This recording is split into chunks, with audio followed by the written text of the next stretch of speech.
surtout pour la production faite. Maintenant, c'est une défaite amère qui va nous retarder par rapport à nos objectifs auxiliaires, mais ça reste effectivement une entame de compétition qui est souvent très compliquée, surtout si tu es le champion à titre. Mais l'évaluation qu'on peut faire de façon précoce, c'est qu'effectivement, on est en retard par rapport à nos objectifs. Non, je pense qu'AGL a joué sa partition. Maintenant, je ne suis pas là pour salir la victoire d'AGL, mais les exigences du haut niveau se veulent effectivement de jouer entre 55 à 60 minutes. Maintenant, s'il y a trop d'arrêts par moment, ça peut impacter dans le jeu. Ça ne veut pas dire qu'AGL, ils ont fait ça, et c'était un prétexte, mais c'est normal également, ils jouaient face au Giraffe. Donc, tous les moyens, surtout les moyens légaux, pour pouvoir gagner, et je pense ils ont surfé sur ces moyens encore légaux pour nous battre. Il a manqué. Oui, c'est la même question que je me pose personnellement. Qu'est-ce qui nous a manqué? On a de très bons dirigeants, on a un groupe qui est bon, un entraîneur peut-être qui est moins, mais, euh, mais dans l'ensemble, on a tout pour pouvoir gagner. Des supporters qui sont à nos côtés, mais bon, là, ça, on ne gagne pas, je ne sais pas pourquoi. C'est la question que je me suis posée tout de suite dans les vestiaires. Et malheureusement, je suis le seul à répondre à cette question, pourquoi ça ne marche pas. Ouais. Il faudra cogiter là-dessus le plus rapidement possible pour trouver des solutions par rapport à ça.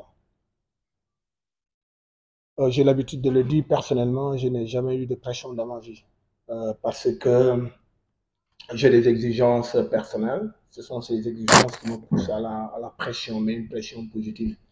Maintenant, dans le jeu, par rapport aux objectifs qui m'ont été fixés, c'est vrai, effectivement, tu as raison. Sur 9 points possibles, si tu en prends un, ça veut dire que tu es vachement en retard par rapport à ton objectif.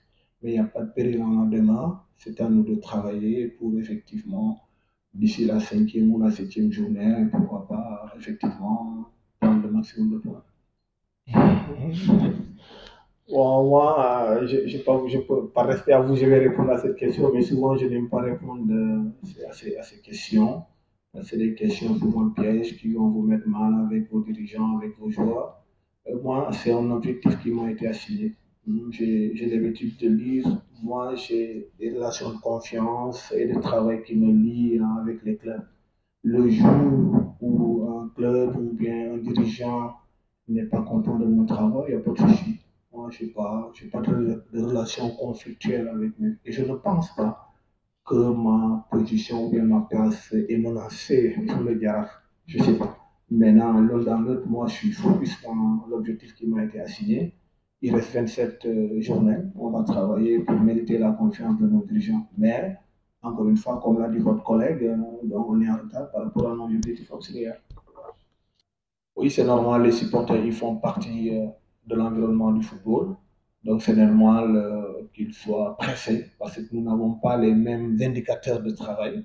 Effectivement, le principal indicateur chez un supporter, c'est la victoire. Mais l'entraîneur ou bien un membre du staff proche a d'autres indicateurs.